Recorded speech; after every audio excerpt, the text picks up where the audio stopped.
Bien, vamos a trabajar con selectores básicos en CSS, pero a modo de repaso vamos a ver de qué trata CSS. Recordemos del video anterior que una página web podemos dividirla en dos archivos distintos. Por un lado, un archivo HTML, donde vamos a tener todo el esqueleto, es decir, todo el contenido de la página, y por otro lado, en otro archivo vamos a tener todo el diseño en CSS a través de reglas. Recordad que una regla CSS está formada por un selector y la declaración, y a su vez la declaración está formada por la propiedad y el valor. Entonces, recordar también que podemos aplicar CSS de tres maneras: a través de un archivo externo, en donde yo tengo toda la estructura HTML y utilizo el elemento link para llamar, digamos, a ese archivo CSS, en donde tengo que guardar el archivo CSS con la extensión .css, y ahí voy a poner todas las reglas.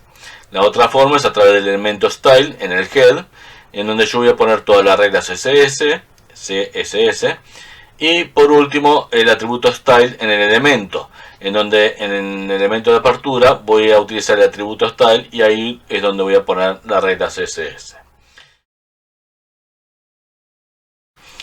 Tenemos básicamente 5 selectores básicos: el selector universal, el selector de etiqueta, el selector descendiente, el selector de clase y el selector de ID. Vamos a ir viendo qué es cada uno de ellos. En el caso del selector universal, se utiliza para seleccionar todos los elementos de la página. El siguiente ejemplo elimina el margen y el relleno de todos los elementos HTML. El selector universal se indica mediante un asterisco, y a pesar de su sencillez no se utiliza habitualmente, ya que es muy difícil que un mismo estilo se pueda aplicar a todos los elementos de una página.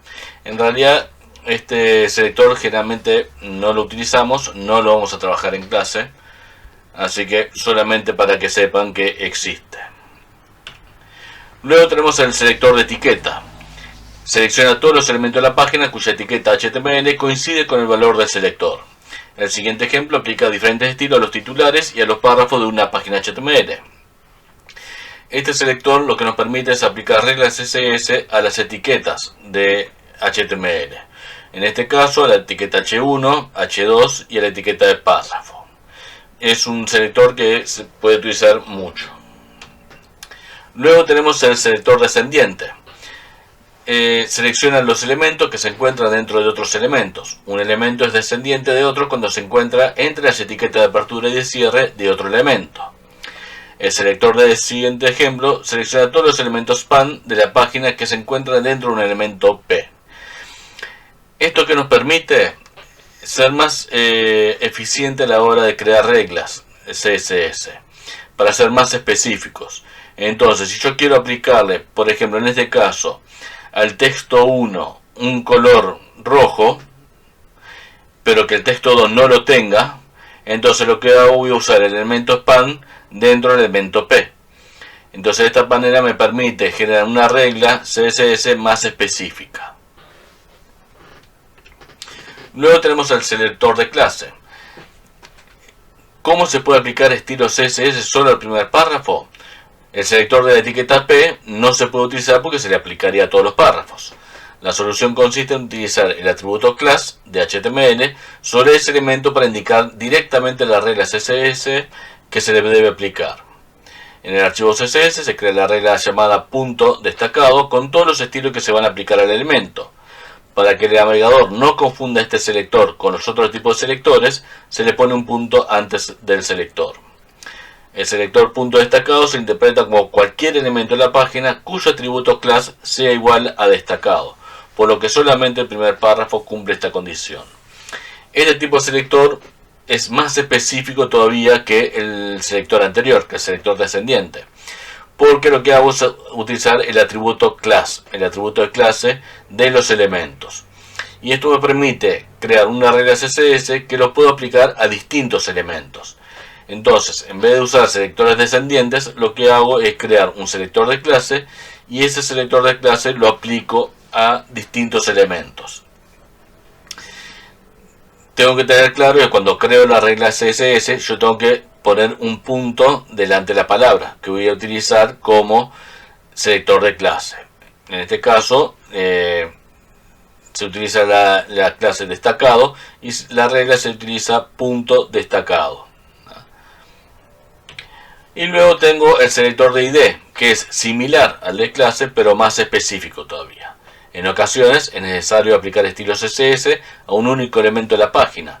Aunque puede utilizarse un selector de clase para aplicar estilos a un único elemento, existe otro selector más eficiente en este caso.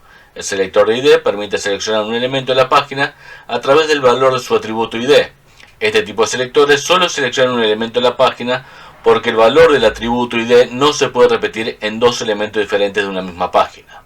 La sintaxis de los selectores de ID es muy parecida al de los selectores de clase, salvo que se utiliza el símbolo de numeración en vez del punto, como prefijo del nombre de la regla CSS. En vez de poner punto destacado, ponemos numeración destacado, el símbolo de numeración destacado. De esta manera creamos la regla clase usando un selector de ID. Y lo aplicamos de manera similar al de clase, o sea, usamos el atributo ID para aplicar esta regla. ¿Qué diferencia tiene con el de clase? El de clase se aplica a cualquier elemento, mientras que el ID solo se aplica a un único elemento. Yo no puedo aplicar el selector de ID, por ejemplo, al elemento párrafo y al elemento H1. Solo puedo aplicarlo o al elemento H1 o al elemento P, pero no a los dos. En el caso del selector de clase, sí puedo aplicarlo a cualquier elemento. Esto tiene que ver más con un tema de HTML que con CSS. Y bueno, por ahora es todo.